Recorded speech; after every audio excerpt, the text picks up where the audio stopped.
අයිබෝවන් අපේ වාණිජ්‍ය පන්තිය වීඩියෝ පාඩම් මාලාවට ඔබ සියලු දෙනා අද දවසෙත් ඉතාමත්ම ගෞරවයෙන් යුතුව පිළිගන්නවා. හොඳයි දුවේ පුතේ අපි ගිය සතියේ ඔයගොල්ලෝගේ 10 ශ්‍රේණිය තුන්වෙනි පාඩම ව්‍යාපාර සංවිධාන කියන පාඩම ආරම්භ කළා. අපි ව්‍යාපාර සංවිධානවල වර්ගීකරණය සාකච්ඡා කළා. ඊට පස්සේ අපි තනි පුද්ගල ව්‍යාපාර එහෙම නැත්නම් කේවල ස්වාමී ව්‍යාපාර කියන ව්‍යාපාර සංවිධාන විශේෂය බොහොම ගැඹුරෙන් සාකච්ඡා කරා. එහෙනම් අපි අද දවස තුල හවුල් ව්‍යාපාර සහ සංස්ථාපිත සමාගම් කියන ව්‍යාපාර විශේෂයන් පිළිබඳව සාකච්ඡා කරන්න සූදානම් ඉන්නේ. එහෙනම් අපි පාඩමට යමු. හවුල් ව්‍යාපාර. අපි බලමු ඉස්සෙල්ලම මොකක්ද මේ හවුල් ව්‍යාපාරයක් කියලා කියන්නේ. දුවේ පුතේ හවුල් ව්‍යාපාරයක් කියලා කියන්නේ පුද්ගලයන් දෙදෙනෙකු හෝ ඊට වැඩි සංඛ්‍යාවක් එකතු වෙලා ලාභ ලැබීමේ පරමාර්ථයෙන් යුතුව පවත්වාගෙන යන ව්‍යාපාර කටයුත්තකට.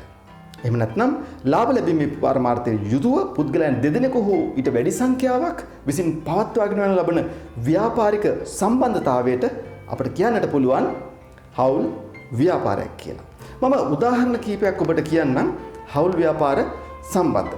මෙහෙම හිතන්නකෝ ගුරුවරු කීප දෙනෙක් ඉන්නවා. මේ ගුරුවරු කීප දෙනා එකතු වෙලා ඔවුන් පෞද්ගලික උපකාරක පන්ති පවත්වනු ලබන ආයතනයක් පිහිටුවනවා.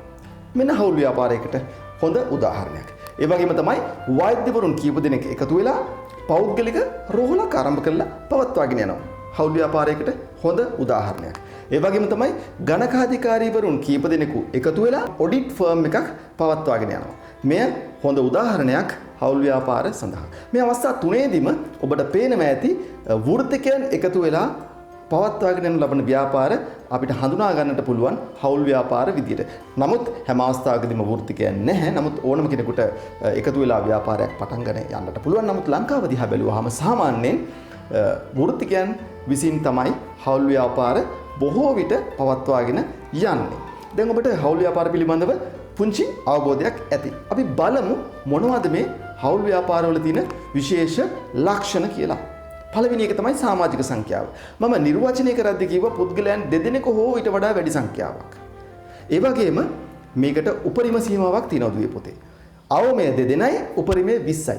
මේ සීමාව නම් කරලා තියෙන්නේ 2007 අංක 7 දරන සමාගම් පනතට අනුකූලව. එහෙනම් හවුල් ව්‍යාපාරයක ඉන්න පුළුවන් අවම සමාජික සංඛ්‍යාව 2යි උපරිමය 20යි. දැන් අපි ඊළඟ ලක්ෂණය සාකච්ඡා කරමු. හවුල් ගිවිසුම. ඔබ දන්නවා දෙදෙනෙක්ට වඩා වැඩි පිරිසක් දෙදෙනෙක් හෝ ඊට වඩා වැඩි පිරිසක් එකතු වෙලා තමයි හවුල් ව්‍යාපාරයක් පවත්වාගෙන යන්නේ. එහෙනම් මේ හවුල් ව්‍යාපාරයක් සඳහා ගිවිසුමක් තිබිය යුතුයි. ගිවිසුමක් කියලා කියන්නේ එකඟතාවයක්, පොදු එකඟතාවයක්. අපි කොහොමද ව්‍යාපාර කටයුතු කරගෙන යන්නේ? අපි ප්‍රාග්ධනය යොදන්නේ කොහොමද? එහෙම නැත්නම් අපි ලාභ ලබන්නේ කොහොමද? අපි ලාභ බෙදාගන්නේ කොහොමද? ආදී වශයෙන් අපි ව්‍යාපාර කටයුතු කරන්නේ කොහොමද? අනේව තමයි මේ හවුල් ගිවිසුමේ සඳහන් වෙලා තියෙන්නේ. එතකොට මේ ගිවිසුම ලිඛිත ගිවිසුමක් වෙන්නටත් පුළුවන්, වාචික ගිවිසුමක් වෙන්නටත් පුළුවන්. වාචික කියලා කියන්නේ කට වචනයට තමයි ගිවිසුම පවත්වාගෙන යන්නේ. ලිඛිත කියලා කියන්නේ මේක ડોකියුමන්ට් කරලා එහෙම නැත්නම් මේක ලියකියවිල්ලක් බවට පත් වෙලා තිබිය යුතුයි. ලංකාවේ නීතියක් තියෙනවා හවුල් ව්‍යාපාරයේ ප්‍රාග්ධනය. ඒ කියන්නේ ආරම්භක ප්‍රාග්ධනය රුපියල් 1000ට වඩා වැඩි වෙන හැම අවස්ථාවකදීම ඒ හවුල් ව්‍යාපාරයේ ලිඛිත ගිවිසුමක් තිබිය යුතුයි කියලා. මේ කියන්නේ වංචා වැළැක්වීමේ ආඥා පනත අනුව. එහෙනම් අපි දන්න රුපියල් 1000ක් කියන්නේ ඉතාමත්ම කුඩා මුදලක්. නමුත් අද කාලේ බැලුවහම රුපියල් 1000කට වඩා වැඩි මුදලක් අනිවාර්යෙන් අවශ්‍ය වෙනවා ප්‍රාග්ධනයේ විදිහට ව්‍යාපාරයක් පවත්වාගෙන යන්න. ඒ අනුව අපිට හිතන්නට පුළුවන් ප්‍රාග්ධනය රුපියල් 1000කට වැඩි නිසා අද කාලයේදී නම් හවුල් ව්‍යාපාරයක් පටන් ගන්නකොට අනිවාර්යෙන්ම ලිඛිත ගිවිසුමක් මේ ආඥා පනතට අනුව තිබිය යුතු බව. හරි. ඊළඟ ලක්ෂණය අපි කතා කරොත් එහෙම අසීමිත වගකීම. අපි තනි පුද්ගල ව්‍යාපාර ගැන කතා කරද්දී ඔබට පැහැදිලි කළා අයිතිකරුවාගේ වගකීම Tamanගේ පෞද්ගලික දේපල දක්වාම යනවායි කියලා. මේ ව්‍යාපාර සංවිධාන විශේෂයේත් ඒ ලක්ෂණය තමයි පවතින්නේ. මොකද හේතුව හවුල්කරුවන්ගේ පෞද්ගලික දේපල දක්වා ඔවුන්ගේ වගකීම බැඳී පවතිනවා. උදාහරණයක් විදිහට හවුල් ව්‍යාපාරේ ණය මුදලක් අරගෙන ඒක ගෙවා ගන්නට බැරි වුණොත් හවුල්කරුවන් පෞද්ගලිකව හෝ එම ණය මුදල ගෙවා දමන්නට බැඳී හිටිනවා. ඒ නිසා අපිට කියන්න පුළුවන් හවුල් ව්‍යාපාරයක හවුල්කරුවන්ගේ වගකීම අසීමිත බව. අපි දැන් ඊළඟ ලක්ෂණයට එනවා හවුල් ව්‍යාපාර ලියාපදිංචි කිරීම. තනි පුද්ගල ව්‍යාපාර වගේමයි හවුල් ව්‍යාපාර ලියාපදිංචි කිරීම අනිවාර්ය නැහැ. නමුත් ව්‍යතිරේකයක් තියෙනවා. ව්‍යතිරේකයක් කියලා කියන්නේ අර සාමාන්‍යයෙන් කියන දෙයට පරිබාහිර දෙයක්. ඒක මේකේ තියෙන ව්‍යතිරේකය මේකයි. හවුල් ව්‍යාපාරය පවත්වාගෙන යන්නේ අයිතිකරුවන් සියලු දෙනාගේම සම්පූර්ණ නම් වලින් නොවන අවස්ථාවලදී හවුල් ව්‍යාපාරය අදාළ පළාත් සභාවේ, ඒ කියන්නේ ව්‍යාපාරයේ තියෙන පළාත් සභාවේ ව්‍යාපාර නාම ප්‍රඥප්තියට අනුව ව්‍යාපාර නාම රෙජිස්ට්‍රාර් කාර්යාලය තුල ව්‍යාපාරය ලියාපදිංචි කළ යුතුයි කියලා. උදාහරණයක් කියනවා නම් ABC කියලා 3 දෙනෙක් හවුල් ව්‍යාපාරයක් පවත්වාගෙන යනවා. මේ ව්‍යාපාරයේ නම ABC සහෝදරයෝ. එහෙනම් මේ ව්‍යාපාරයේ නම ලියාපදිංචි කරන්නට ඕනද? අනිවාර්යෙන් ඕන. මොකද හේතුව අයිතිකරුවන් 3 දෙනාගේ නම් තුන ABC. නමුත් ව්‍යාපාරයේ නම ABC සහෝදරයෝ. ඔබට පැහැදිලි ඇති. ඊළඟ ලක්ෂණය තමයි නීතිමය පුද්ගලභාවය. දුවේ පුතේ හවුල් ව්‍යාපාර වලටත් තනි පුද්ගල ව්‍යාපාර වගේම නීතිමය පුද්ගලභාවයක් නැහැ. ඒ කියන්නේ හවුල් ව්‍යාපාර නීතිය ඉදිරියේ පුද්ගලයෙක් විදියට එහෙම නැත්නම් නෛතික ඒකකයක් විදියට පිළිගන්නේ නැහැ. ඒ නිසා ව්‍යාපාරය යම්කිසි ගිවිසුම් වලට එළඹෙනකොට විශේෂයෙන් ණය මුදලක් ලබා ගන්නකොට නේද? ඒ වගේම යම්කිසි වත්කමක් මිලදී ගන්නකොට දීපලක් ගන්නවා කියලා හිතන්නකෝ ව්‍යාපාරයට. ගොඩනැගිල්ලක් මිලදී ගන්නවා කියලා හිතන්නකෝ. අන්න ඒ වගේ අවස්ථාවකදී හවුල්කරුවන් තමන්ගේ පෞද්ගලික නම් වලින් ඒ ගිවිසුම් සඳහා එළඹෙන්නට ඕන. මොකද හේතුව ව්‍යාපාරයට නීතිමය පුද්ගලභාවයක් නොමැති නිසා. මම හිතනවා ඔබට හරි පැහැදිලි ඇති කියලා මේ කාරණාව. ඊළඟ ලක්ෂණය තමයි අඛණ්ඩ පැවැත්ම. හවුල් ව්‍යාපාර වලට අඛණ්ඩ පැවැත්මක් නැහැ. ඒ කියන්නේ හවුල් ව්‍යාපාරවල පැවැත්ම තීරණය වෙන්නේ හවුල්කරුවන්ගේ පැවැත්ම මත. මම උදාහරණයක් කිව්වොත් යම්කිසි හවුල්කරුවෙක් මිය ගියහොත් දැඩි ලෙස රෝගාබාධයකට ලක් වුණොත් ව්‍යාපාර කටයුතු කරගෙන යන්න බැරි වෙන විදියට, ඒ වගේම උමතු වුවහොත්, එමත් නැත්නම් බංකොලොත් වුවහොත්, මෙන්න මේ වගේ අවස්ථාවන් වලදී හවුල් ව්‍යාපාරය විසිරී යනවා. ඒ කියන්නේ හවුල් ව්‍යාපාරයක් තියෙනවා 5 දිනක් ඉන්නවා හවුල්කරුවෝ, නමුත් එක් තැනැත්තෙක් මිය යනවා. එතකොට නීතියට අනුව නම් හවුල් ව්‍යාපාරය විසිරුවාසේ සැලකෙනවා. ඒ කියන්නේ හවුල් ව්‍යාපාරය අවසන් වෙනවා. ඊටු 4 දෙනා ව්‍යාපාරය නැවතත් කරන් යනවා නම් වෙනත් නමකින් එය ලියාපදිංචි කර අලුත් ව්‍යාපාරයක් විදියට පවත්වාගෙන යන්නට ඕන. දැන් අපි කතා කළා හවුල් ව්‍යාපාරවල ලක්ෂණ. දැන් අපි යනවා හවුල් ව්‍යාපාරවල තියෙන විශේෂිත වාසි මොනවද කියලා අධ්‍යයනය කරන්න. පළවෙනි වාසිය තමයි ඊටමත්ම පහසුවෙන් හවුල් ව්‍යාපාරය ආරම්භ කරන්න පුළුවන්. කීප දෙනෙක් එකතු වුණා යම්කිසි එකඟතාවයකට ආවා. අපි ඒකට කියන හවුල් ගිවිසුම කියලා. හවුල් ව්‍යාපාරය පටන් ගන්න පුළුවන්. මම පුංචි උදාහරණයක් කියන්නම්. එතන තරුණයෝ 3 දෙනෙක් ඉන්නවා එකම ප්‍රදේශයක. ඔවුන් ජර්මන් ටෙක් එකට ගිහිල්ලා වාහන කාර්මික ශිල්පය, අපි කියන්නේ මෝටර් මෙකැනික් කියලා කෝස් එකක් කරනවා. එයා ඒ පාඨමාලාව කරලා ඉවර වුණාට පස්සේ ඔවුන් 3 දෙනාට එකතු වෙලා පුළුවන් ගෑරේජ් එකක් දාන්න නේද? වාහන අලුත් වැඩියා කරන මධ්‍යස්ථානයක් පවත්වාගෙන යන්න. හවුල් ව්‍යාපාරයක් විදිහට හරි සරලව ආරම්භ කරන්න පුළුවන්. දෙවෙනි කාරණාව තමයි වැඩි ප්‍රාග්ධනයක් එක්රැස් කරගන්නට පුළුවන්. මේ කාරණාව කියන්නේ තනි පුද්ගල ව්‍යාපාර වලට සාපේක්ෂකව. මොකද හේතුව හවුල් තනි පුද්ගල ව්‍යාපාරයක නම් එක තැනත්තයිනේ ඉන්නේ. ඔහු තමයි ප්‍රාග්ධනය සපයන්නේ. නමුත් හවුල් ව්‍යාපාරය ගත්තාම පුද්ගලයන් දෙදෙනෙකුට වැඩි පිරිසක් සම්බන්ධ වෙන නිසා ඔවුන් සියලු දෙනාට එකතු වී සාපේක්ෂකව වැඩි ප්‍රාග්ධනයක් සපයා දෙන්නට පුළුවන් හවුල් ව්‍යාපාරයට. අපි ඊළඟ ලක්ෂණය ගැන කතා කරොත් හවුල් ව්‍යාපාරයක ඉන්න හවුල්කරුවන්ට Tamanගේ දක්ෂතා භාවිතා කරමින් මේ හවුල් ව්‍යාපාරය දියුණු කරන්නට කටයුතු කරන්නට පුළුවන්. මම මුලින්ම කියපු උදාහරණේ වෘත්තිකයෝ එකතු වෙලා හවුල් ව්‍යාපාර පටන් ගන්නවා කියලා. අනේ එවන් අවස්ථාවකදී දුවේ පුතේ මේ වෘත්තිකයන්ට Tamanගේ තියෙන වෘත්තීය දක්ෂතා භාවිතා කරන්නට පුළුවන් හවුල් ව්‍යාපාරය දියුණු කිරීමේ කටයුත්ත සඳහා. අපි ඊළඟ ලක්ෂණය ගැන කතා කරොත් එහෙම හවුල් ව්‍යාපාරයේ තියෙන තවත් වාසියක් තමයි අතරම හවුල් ව්‍යාපාරයේ තියෙන ඊළඟ තියෙන වාසිය තමයි හවුල් ව්‍යාපාරයේ වගකීම හවුල්කරුවන් අතර බෙදී යාම. දැන් තනි පුද්ගල ව්‍යාපාරයක් ගත්තොත් එහෙම Tamanට වගකීම තනියෙන් දරා ගන්නට ඕන. නමුත් හවුල් ව්‍යාපාරයක් ගත්තාම පුද්ගලයන් වැඩි පිරිසක් ඉන්න නිසා ඔවුන් සියලු දෙනා අතර ව්‍යාපාරික වගකීම බෙදිලා යනවා. ඒක වාසිදායක තත්වයක් හවුල් ව්‍යාපාරයක ඉන්න හවුල් කරුවන්ට. ඊළඟ ලක්ෂණය ගැන කතා කරොත් සාමූහිකව තීරණ ගන්නට පුළුවන්. අපි තනි පුද්ගල ව්‍යාපාරවල අවාසි ගැන කතා කරද්දී කිව්වා ඒක දින ප්‍රධාන අවාසියක් තමයි තනිව ගන්නා තීරණ සෑම විටම නිවැරදි නොවිය හැකි කියලා. නමුත් හවුල් ව්‍යාපාරයක් ගත්තාම පුතේ බොහෝ පිරිසක් එකතු වෙනවා දෙදෙනෙක්කට වඩා වැඩි එහෙම නැත්නම් දෙදෙනෙක් හෝ ඊට වඩා වැඩි සංඛ්‍යාවක් 20ක් දක්වා අපිට යන්න පුළුවන්. ඒ සංඛ්‍යාව ඔක්කොටම එකතු වෙලා හොඳ තීරණයකට එන්නට පුළුවන්. මේක හවුල් ව්‍යාපාරයක දකින්නට පුළුවන් සුවිශේෂී වූ වාසිදායක තත්වයක්. දැන් අපි කතා කරනවා හවුල් ව්‍යාපාරවල තියෙන අවාසි මොනවද කියලා. වාසි වගේම තමයි හවුල් ව්‍යාපාරිකයේ ව්‍යාපාර සංවිධාන ව්‍යුහය තුල අවාසිත් තියෙනවා. පළවෙනි අවාසිය තමයි අසීමිත වගකීම. මම කිව්වනේ හවුල්කරුවන්ගේ වගකීම ඔවුන්ගේ පෞද්ගලික දේපල දක්වාම දිව යනවා. එහෙනම් ඒක හවුල් ව්‍යාපාරයක දකින්න පුළුවන් සුවිශේෂී අවාසිදායක තත්වයක්. ඊළඟ කාරණාව ලාභය හවුල්කරුවන් අතර බෙදී යාම. දැන් තනි පුද්ගල ව්‍යාපාරයක් ගත්තොත් එහෙම දුවේ පුතේ ලාභය කවුරු අතරද යන්නේ? ඒ තනි අයිතිකරුව අතර. නමුත් හවුල් ව්‍යාපාරයක් ගත්තාම හවුල්කරුවන් රැසක් ඉන්න නිසා ලාභයක් ලැබුණාම ඒ ලාභය ඒ සියලු දෙනා අතර බෙදී යනවා. එතකොට එක් අයෙකුට ලැබෙන ලාභ පංගුව අඩුද වැඩිද? අඩුයි. ඒක මේ ව්‍යාපාරයේ තියෙන අවාසිදායක තත්වයක්. ඊළඟ අවාසිය තමයි හවුල්කරුවන් අතර මතභේද ඇති වෙන්නට පුළුවන්. මොකද කීප දෙනෙක් එකතු වෙලා එහෙම නැත්නම් කණ්ඩායමක් එක්ක වැඩ කරද්දී හැම දිනම එක මතයක නොඉන්නට පුළුවන් නේද? එවන් අවස්ථාවකදී හවුල් ව්‍යාපාරය තුල මතභේද ඇති වෙලා එය හවුල් ව්‍යාපාරය විනාශය දක්වා යන්න උනත් හේතුපාදක වෙන්නට පුළුවන්. එය හවුල් ව්‍යාපාරයක තියෙන අවාසිදායක තත්වයක්. අපි ඊළඟ අවාසිය ගැන කතා කරොත් එimhe අඛණ්ඩ පැවැත්මක් නොමැතිවීම. මම මේක කලින් ඔබට පැහැදිලි කරා. ඔබට පැහැදිලි යම්කිසි හවුල්කරුවෙකුට සිදුවන්නට පුළුවන් යම්කිසි දෙයක් නිසා විශේෂයෙන් මරණය, මතුවීම, බංකොලොත් වීම නේද? දැඩි ලෙස රෝගාතුර වීම ආදී කාර්යයක් නිසා හවුල් ව්‍යාපාරයේ අවශ්‍ය වෙලා යන්නට පුළුවන්. එහෙම නැත්නම් හවුල් ව්‍යාපාරය නවතින්නට පුළුවන්. මේ හවුල් ව්‍යාපාරවල තියෙන ප්‍රකට අවාසිදායක තත්වයක්. අවසන් ලක්ෂණය තමයි අවසන් අවාසිය තමයි හවුල් ව්‍යාපාරයක තියෙන නායිතික පුද්ගල භාවයක් නොමැතිවීම. මම කිව්වනේ මම ඒක ඔබට පැහැදිලි කරා. නායිතික පුද්ගල භාවය කියන්නේ මොකක්ද කියන කාරණාව. ඉතින් මේ නායිතික පුද්ගල භාවය නොමැතිවීම ඇයි අවාසි වෙන්නේ?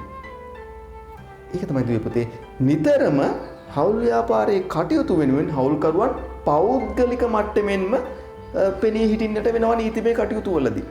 නේද? කිවිසුම්කට එළඹෙනකොට ඔවුන් සියලු දෙනාම ඒ සම්බන්ධව දායකත්වයක් දක්වන්නට ඕනේ. එය ඇත්තටම නීතිමය පුද්ගල භාවයක් නොමැතිවීම නිසා ඇතිවන්නා වූ අවාසිදායක තත්වයක්.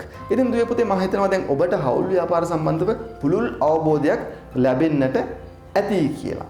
අපි එහෙනම් දැන් යනවා සංස්ථාපිත සමාගම් ගැන ඉගෙන ගන්නට. හරි. අපි සංස්ථාපිත සමාගමක් කියන එක ඉස්සෙල්ලම නිර්වචනය කරගන්නට ඕනනේ. මොකක්ද මේ සංස්ථාපිත සමාගමක් කියලා කියන්නේ? කරුණු 4ක් අපි අනිවාර්යයෙන්ම මේ සම්බන්ධව ඉදිරිපත් කරන්නට ඕන විභාගයට උත්තරයක් ලියනවා.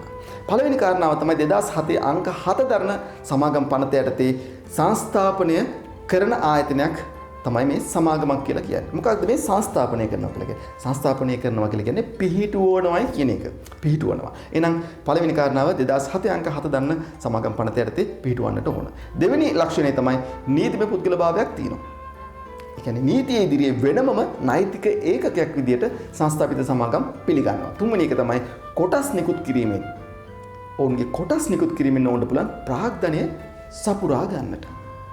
හතරවෙනි ලක්ෂණය තමයි කොටස් හිමියන්ගේ වගකීම ඔවුන් මිලදී ගන්නා ලද කොටස් වල වටිනාකම දක්වා පමණයි බැඳී සිටින්නේ. ඔවුන්. එහෙනම් කියන්නේ උන්ට සීමිත වගකීමක් තියෙනවා. මෙන්න මේ ලක්ෂණ 4 ඉදිරිපත් කළා. මේ ලක්ෂණ 4 දාලා තමයි අපි නිර්වචනය කරන්න ඕනේ. එහෙනම් නිර්වචනයක් විදිහට කියනවා නම් 2007 අංක 7 දරන සමාගම් පනත යටතේ සංස්ථාපනය කරන නීතිමය පුද්ගල භාවයක් තියෙන කොටස් නිකුත් කිරීමෙන් ප්‍රාග්ධනය සපුරා ගන්නට පුළුවන් කොටස් හිමියන්ගේ වගකීම තමයි මිලදී ගන්නා ලද කොටස් වල වටිනාකම දක්වා පමණක් දිවෙන ව්‍යාපාර සංවිධාන විශේෂයක් අපිට සංස්ථාපිත සමාගමක් ලෙස හඳුනා ගන්නට පුළුවන්. මෙන්න මේක තමයි නිර්වචනය. ඒ නිර්වචනය ඉගෙන ගත්තට පස්සේ අපි යමු මොනවද මේ සංස්ථාපිත සමාගම් වල තියෙන ලක්ෂණ කියලා ඉගෙන ගන්නට. පළවෙනි ලක්ෂණය තමයි ලියාපදිංචිය අනිවාර්යයි. තනි පුද්ගල ව්‍යාපාර, හවුල් ව්‍යාපාර සඳහා ලියාපදිංචිය අනිවාර්ය නොවුනාට සමාගම් අනිවාර්යෙන්ම ලියාපදිංචි කළ යුතුයි. ඒක සුවිශේෂී ලක්ෂණයක්. දෙවෙනි එක තමයි අඛණ්ඩ පැවැත්මක් තියෙනවා. ඒ කියන්නේ තනි පුද්ගල ව්‍යාපාරයක නම් අයිතිකරු, හවුල් ව්‍යාපාරයක නම් හවුල්කරුවන් මත එම ව්‍යාපාර ව්‍යවහන්හි පැවැත්ම රඳා පැවතුනාට දුවේ පුතේ සමාජිකයන්ගේ නොයසනම් කොටස්කරුවන්ගේ පැවැත්ම මත නොවේ සංස්ථාපිත සමාගමක පැවැත්ම රඳා පවතින්නේ. ඒ කියන්නේ කොටස්කරුවන් මිය ගියත් උමතු වූවත් බංකොලොත්තු වූවත් එය බලපෑමක් කරන්නේ නැහැ සමාගමේ අඛණ්ඩ පැවැත්මට. ඒක විශේෂ ලක්ෂණයක් සමාගමක තියෙන. තුන්වෙනි ලක්ෂණය තමයි කොටස්කරුවන්ගේ වගකීම සීමා සහිතයි. අපි ඒක පැහැදිලි කරා. ඔවුන් මිලදී ගන්නා කොටස්වල වටිනාකම දක්වා පමණයි කොටස්කරුවන් සමාගමේ කටයුතු සඳහා වග කියන්නට බැඳී හිටින්නේ. ඊළඟ කාරණාව කොටස් නිකුත් කිරීමෙන් ප්‍රාග්ධනය සපයා ගන්නට පුළුවන්. සමාගමක් ගත්තාම දුවේ පුතේ මේක හරි පුළුල් ඒකකයක්. ඒ නිසා ඔවුන්ට බොහෝ කොටස්කරුවන් ඉන්නට පුළුවන්. විශාල සංඛ්‍යාවක් කොටස්කරුවන් ඉන්නට පුළුවන්. ඉතින් ඔවුන්ට පුළුවන් සමාගමට පුළුවන් තමන්ට ප්‍රාග්ධනය අවශ්‍ය වෙන සෑම අවස්ථාවකදීම කොටස්කරුවන් වෙතට ගිහිල්ලා ඔවුන්ට කොටස් නිකුත් කිරීම හරහා නැවත අලුත් ප්‍රාග්ධනය ව්‍යාපාරයට හඳුනා දෙන්නට. මේ සුවිශේෂී ලක්ෂණයක් සමාගමක තියෙනවා. දැන් අපි කතා කරනවා සංස්ථාපිත සමාගම් වල ඇති වාසි මොනවද කියලා. පළවෙනි වාසිය තමයි නෛතික පුද්ගලභාවයක් හිමිවීම. තනි පුද්ගල ව්‍යාපාර, හවුල් ව්‍යාපාර වගේ නොවේ සමාගමකට නෛතික පුද්ගලභාවයක් තියෙනවා. ඒ නිසා සමාගමට පුළුවන් නීති ඉදිරියේ Tamanගේ නමින් නීතිමය කටයුතු සඳහා පෙනී හිටින්නට. ඒ වගේම උදාහරණයක් කිව්වොත් එimhe බැංකු ණයක් ලබා ගන්නට ගියාට පස්සේ බැංකුව ණය දෙන්නේ සමාගමේ නමට මිසක් කොටස්කරුවන්ගේ නම් වලට නොවේ. ඒ වගේම තමයි යම්කිසි හේකින් යම්කිසි කෙනෙකු හෝ ආයතනයක් මේ ආයතනයට විරුද්ධව නඩුවක් දැම්මොත් ඒ නඩුව දාන්න ඕන සමාගමේ නමට එරෙහිව කොටස්කරුවන්ගේ පෞද්ගලික නම් වලින් නොවේ. ඒ නිසා මෙය වාසිදායක තත්වයක් සමාගමකට තියෙන. දෙවෙනි එක තමයි පහසුවෙන් විශාල ලෙස ප්‍රාග්ධනය රැස් කරගන්නට පුළුවන්. මම කිව්වා සමාජික සංඛ්‍යාව විශාල සංඛ්‍යාවක් ඉන්නවා, කොටස්කරුවන් සංඛ්‍යාව විශාල සංඛ්‍යාවක් ඇත්තෙම. ඉතින් ඒ නිසා ඔවුන්ට පුළුවන් කොටස්කරුවන් හරහා වැඩි ප්‍රාග්ධනයක් ඒක රාශී කරගන්න සමාගමකට. එය සමාගමකට තියෙන විශේෂ වූ ලක්ෂණයක්. එය ඊටමත් වාසිදායක තත්වයක්. ඊළඟ එක තමයි අඛණ්ඩ පැවැත්මක් තිබීම. මම මේක පැහැදිලි කරා. කියන්නේ කොටස්කරුවන්ගේ පැවැත්ම මත නොවේ සමාගමේ පැවැත්ම රඳා පවතින. ඒ නිසා අපි කියනවා සමාගම් සඳහා අඛණ්ඩ පැවැත්මක් තියෙනවා කියලා. මේක සමාගමකට වාසිදායක තත්වයක්. ඊළඟ එක තමයි කොටස්කරුවන්ගේ වගකීම සීමා සහිත වීම.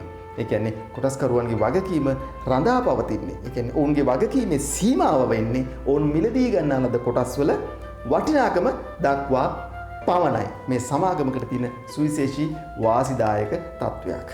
අවසන් වාසිය තමයි සමාගමක් පරිපාලන කටයුතු කරන්නේ. එහෙම නැත්නම් සමාගමක් පාලනය වෙන්නේ අධ්‍යක්ෂක මණ්ඩලයක් මගින්. මේක සුවිශේෂී ලක්ෂණයක්. තනි පුද්ගල ව්‍යාපාර, හවුල් ව්‍යාපාර වගේ නොවේ. මේක හරිම සංවිධිත ව්‍යාපාර ව්‍යුහයක්. ඒ නිසා මේක පාලනය කරන්නට අධ්‍යක්ෂක මණ්ඩලයක් කටයුතු කරනවා. එතකොට මේ අධ්‍යක්ෂක මණ්ඩලය යෝජනා කරන්නේ සමාගමේ කොටස්කරුවන් විසින් මහසභා රැස්වීමකදී. අපි ඒකට කියනවා වාර්ෂික මහසභා රැස්වීමකදී. එතකොට ඒ හරහා යෝජනා කරන පුද්ගලයන් තමයි සමාගමේ අධ්‍යක්ෂක මණ්ඩලයන් විදිහට පත්වන්නේ. එතකොට සමාගමේ ඇතුළේ ඉන්න පුද්ගලයන් වගේම පරිබාහිර එහෙම නැත්නම් වෘත්තීයක යෙදෙන තවත් පුද්ගලයන් උවත් සමාගමක අධ්‍යක්ෂක මණ්ඩලයට සමාජිකයන් විදිහට එන්නට පුළුවන්. ඔවුන්ගේ වෘත්තීය දැනුම හරහා සමාගම හොඳට මෙහෙවන්නට ඒ හරහා ඔවුන්ට ශක්තිය හැකියාව ලැබෙනවා. මෙන්න මේවා තමයි දුවේ පුතේ සමාගමක තියෙන වාසිදායක තත්වයන්. වාසි විතරක් නොවේ සමාගමක අවාසිදායක තත්වයන් කීපයකුත් තියෙනවා. පළවෙනි අවාසිය තමයි නීතිමය විධිවිධාන අධික වීම. ඔබට තේරෙනවා ඇති, ඔබට පැහැදිලි ඇති. තනි පුද්ගල ව්‍යාපාර, හවුල් ව්‍යාපාර ගත්තාම ඔවුන්ට බලපාන ව්‍යාපාරික නීති රීති හරි අඩුයි. නමුත් සමාගම නීතිමය එකකයක් නිසා, ඒ වගේම බොහොම සංවිධිත ආයතනයක් නිසා සමාගමක් කියන එක ඒට නීතිමය බලපෑම් වැඩි. අනිවාර්යෙන් ව්‍යාපදිංචි කරන්නට ඕන. සේවකයන්ට වැටුප් ගෙවීමේදී අර්ථ සාධක අරමුදල්, ඊළඟට සේවක භාරකාරක අපි කියන්නේ EPF ETF කියලානේ. අන්න සේවක අර්ථ සාධක මුදල්, සේවක භාර අරමුදලේ ගෙවීම ඒවා කරන්නට ඕනේ. ඒවේ වාර්තා හරියට තියාගන්නට ඕන. ඒ වගේම ගිණුම් වාර්තා වාර්ෂිකව පිළියෙල කරන්නට ඕන. ගිණුම් වාර්තා පිළියෙල කරාට විතරක් මදි. ඒවා විගණනය කරන්න ඕනේ හැම අවුරුද්දකදීම. අපි කියන්නේ ඔඩිට් කරනවා කියලා. මෙන්න මේ විදිහට උන්ට නීති රීති සමුදායක් තියෙනවා. ඒක අවාසිදායක තත්ත්වයක් විදිහට අපිට හඳුනා ගන්නට පුළුවන්. තනි පුද්ගල ව්‍යාපාර සහ හවුල් ව්‍යාපාර එක්ක කම්පයා කරලා එහෙම නැත්නම් සංසන්දනය කරලා බලද්දී. දෙවෙනි අවාසිදායක තත්ත්වය තමයි ලාභය හා අයිතිය බෙදී යාම කියන එක. මම කිව්වා සමාගමක අයිතිකරුවන් රැසක් ඉන්නට පුළුවන්. කොටස්කරුවන් රැසක් ඉන්න නිසා. නේද? කොටස්කරුවන් තමයි අපි අයිතිකරුවන් කියලා කියන්නේ. ඒ නිසා මේ සමාගම ලබන ලාභය ඒ කොටස්කරුවන් අතර බෙදී යනවා. ඒ කොටස් තීන ප්‍රමාණයන් අනුව ඕන් ලබා ගන්නා ලද කොටස් ප්‍රමාණයන් අනුව. එතකොට එක් අයෙකුට ලැබෙන ලාභ ප්‍රමාණය සමහර විට අඩු වෙන්නට පුළුවන්. මොකද ලොකු පිරිසක් අතර බෙදී යන නිසා. ඔවුන්ට ලැබෙන්නේ කොහොමත් ඔවුන් ලබා ගන්නා ලද කොටස් වලට සාපේක්ෂකව. දෙවෙනි එක තමයි අයිතිය බෙදී යාම. සමාගමක් ගත්තාම එක් පුද්ගලයෙක්ට දෙන්නෙක්ට තුන් දෙනෙක්ට අයිති කියලා කියන්නට බෑ. විශාල සමාගමක්. මොකද හේතුව සමාගමක සමාජිකයෝ එහෙම නැත්නම් කොටස්කරුවෝ විශාල පිරිසක් ඉන්නකොට ලාභය ඒ ඔවුන් අතර බෙදී යනවා වගේම ආයතනයේ තියෙන අයිතිය බෙදී යනවා ඔවුන් සියලු දෙනාම අතරේ ඔවුන්ට හිමි කොටස් ප්‍රමාණයන් අනුව. ඒ අනුව අපිට කියන්න පුළුවන් අයිතිය බෙදී යාම මේ ව්‍යාපාරයේ තියෙන සුවිශේෂී අවාසිදායක තත්වයක් කියලා. හොඳයි දුවේ පුතේ. දැන් අපි සමාගම් ගැන කතා කළා, වාසි කතා කළා, අවාසි කතා කළා. දැන් මම කල්පනා කරා මේ තනි පුද්ගල ව්‍යාපාර, හවුල් ව්‍යාපාර හා සමාගම් කියන මාතෘකා තුනම අපි සාකච්ඡා කළා. අවසන් වෙච්ච නිසා පුංචි සමරියක් දෙන්න මේ අතර තියෙන වෙනස්කම්. මොකද හේතුව ඔබට විභාගෙට මෙන්න මේ වගේ දේවල් අහන්නට පුළුවන්. මම ටේබල් එකක් විදිහට ඉදිරිපත් කරනවා. පළවෙනි තීරුව දිහා බැලුවොත් එහෙම පළවෙනි තීරුව බලන්න හරස් අතට මම දාලා තිනවා සිරස් අතට තනි පුද්ගල ව්‍යාපාර, හවුල් ව්‍යාපාර සහ සංස්ථාපිත සමාගම් කියලා. අනිත් අතට අපි තීරු වශයෙන් දාලා තිනවා ලක්ෂණ. මේ ලක්ෂණ කොහොමද වෙනස් වෙන්නේ කියලා. අපි පළවෙනි ලක්ෂණය බැලුවොත් එම අයිති පුද්ගලයන් ගණන. තනි පුද්ගල ව්‍යාපාරයක නම් එක්කෙනයි. හවුල් ව්‍යාපාරයක නම් දෙන්නෙක් හෝ 20ක් වෙන්න පුළුවන්. කියන්නේ දෙන්නයි 20යි අතර ප්‍රමාණයකට තමයි අයිති. සංස්ථාපිත සමාගමක් ගත්තාම ඇත්තටම එක් අයෙකුට උනත් සංස්ථාපිත සමාගමක් පිහිටවන්න පුළුවන්. නමුත් ඉතා විශාල පිරිසක් ඉන්නට පුළුවන්. දෙවෙනි කාරණාව නීතිමය පුද්ගලභාවය. තනි පුද්ගල ව්‍යාපාරවලට නීතිමය පුද්ගලභාවයක් නැහැ. හවුල් ව්‍යාපාරවලට නැහැ. නමුත් සංස්ථාපිත සමාගම වලට නීතිමය පුද්ගලභාවයක් තියෙනවා. තුන්වෙනි ලක්ෂණය අඛණ්ඩ පැවැත්ම. අඛණ්ඩ පැවැත්මක් තනි පුද්ගල ව්‍යාපාර වලට තියෙනවද? නැහැ. හවුල් ව්‍යාපාර වලට නැහැ. නමුත් සංස්ථාපිත සමාගම් වලට අඛණ්ඩ පැවැත්මක් තියෙනවා. ඊළඟට වගකීම් කියන ලක්ෂණය කතා කළොත් එහෙම තනි පුද්ගල ව්‍යාපාරවල වගකීම අසීමිතයි. හවුල් ව්‍යාපාරවලත් වගකීම අසීමිතද සීමිතද? අසීමිතයි. නමුත් සමාගම්වල සංස්ථාපිත සමාගම්වල කොටස්කරුවන්ගේ වගකීම සීමා සහිතයි. එහෙම නැත්නම් සීමිතයි. ලියාපදිංචිය කියන ලක්ෂණය ගැන කතා කරද්දී තනි පුද්ගල ව්‍යාපාරවල ලියාපදිංචිය අනිවාර්ය නැහැ. හවුල් ව්‍යාපාරවල ලියාපදිංචිය අනිවාර්ය නැහැ. නමුත් මම ව්‍යතිරේක දෙකක් ඔබට කිව්වා. එහෙම වුණොත් එහෙම ඒ කියන්නේ යම්කිසි අර අපි කිව්වනේ නේ වෙනත් නම් වලින් පවත්වාගෙන යනවා නම් ඒ වගේම ප්‍රාග්ධනය රුපියල් 1000ට වඩා වැඩි නම් ලියාපදිංචි කරන්න ඕන. නමුත් සාමාන්‍යයෙන් ගත්තාම අනිවාර්ය නැහැ කියලා තමයි කියන්නේ. නමුත් සමාගමක් ගත්තාම අනිවාර්යෙන්ම ලියාපදිංචි කරන්නට ඕනේ. ඒ කියන්නේ අපි කිව්වා ඒකට අලුත් වචනකුත් පාවිච්චි කරා සංස්ථාපනය කරනවයි කියන කාරණාව. දැන් සාකච්ඡා කළා තනි පුද්ගල ව්‍යාපාර, හවුල් ව්‍යාපාර සහ සංස්ථාපිත සමාගම් කියන කොටස. අපි අද පාඩම මෙතනින් නවත්වනවා. ලබන සතියේදී අපි සමුපාකාර සමිති ඊට පස්සේ සමිති සංවිධාන වගේ ව්‍යාපාර ඒකකයන් පිළිබඳව සාකච්ඡා කරනවා ලබන සතියේ අපේ පාඩමට. එහෙනම් ලබන සතියේදී හමු වෙන බලාපොරොත්තු වෙන මම සමුගන්නවා ඔබ සියලු දෙනාටම තෙරුවන් සරණයි. අපි ලබන සතියේදී අපේ වාණිජ පන්තියෙන් හමු වෙමු. සියලු දෙනාට බොහොම ස්තුතියි.